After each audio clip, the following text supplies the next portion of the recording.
একটা মেয়ে সবসময় অসহায়। কখনো তার পরিবারের কাছে, কখনো তার স্বপ্নের কাছে, কখনো তার ইচ্ছার কাছে, আবার কখনো তার ভালোবাসার কাছে। মেয়েদের অর্ধেক জীবনটা মানিয়ে নিতে নিতেই চলে যায়, সেটা বাপের বাড়ি হোক বা স্বামীর বাড়ি। একটা মেয়ে তার জীবনের প্রত্যেকটা সময় অন্যের জন্যই বেঁচে থাকে। জন্মের পর বাবা মায়ের জন্য, বিয়ের পর স্বামীর জন্য, মা হওয়ার পর সন্তানের জন্য। লক্ষ্মী মেয়ের 5টি গুণ থাকে। এদের রাগ বেশি হয়, অল্পতেই মাথা গরম হয়, মুখের ওপর জবাব দেয়, রাগের মাথায় উল্টাপাল্টা বলে দেয়, সব কিছুর পর নিজেই কষ্ট পায়।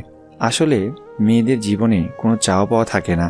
তারা ব্যবহার করা কপালের টিপটা আঠা নষ্ট হলেও সেটা যত্ন করে রেখে দেয়।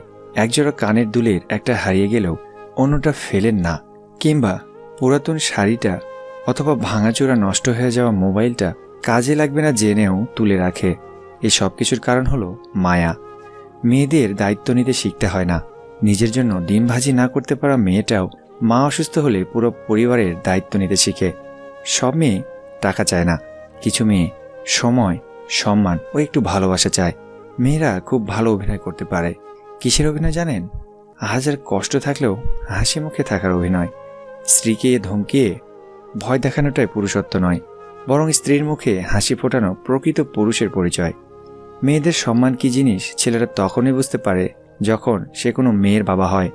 মেয়েরা শাসন পছন্দ করে, তবে সেটা রাগের গলায় নয়, আদর করে ভালোবেসে মিষ্টি গলায় শুনতে চায়। তাদের দেওয়ার মতো উপহার হয়তো অনেক কিছু হয়, কিন্তু সম্মান দেওয়ার থেকে বড় উপহার আর কিছুই হয় না। মেয়েরা সবসময় সত্য কথা পছন্দ করে, কিন্তু বিশ্বাস করে মিথ্যাবাদীদের। মেয়েদের একটাই ভুল, তারা ছেলেদের গুছিয়ে বলা মিথ্যা কথাগুলো খুব সহজেই বিশ্বাস করে ফেলে। সে নারী, তাই তো সে বহুরূপধারী। আবার সে নারী, সমাজে মর্যাদা রক্ষাকারী। মেয়েরা প্রতিটি বাবার কাছে অনেক স্পেশাল, তাই মেয়েদের অবহেলা করবেন না।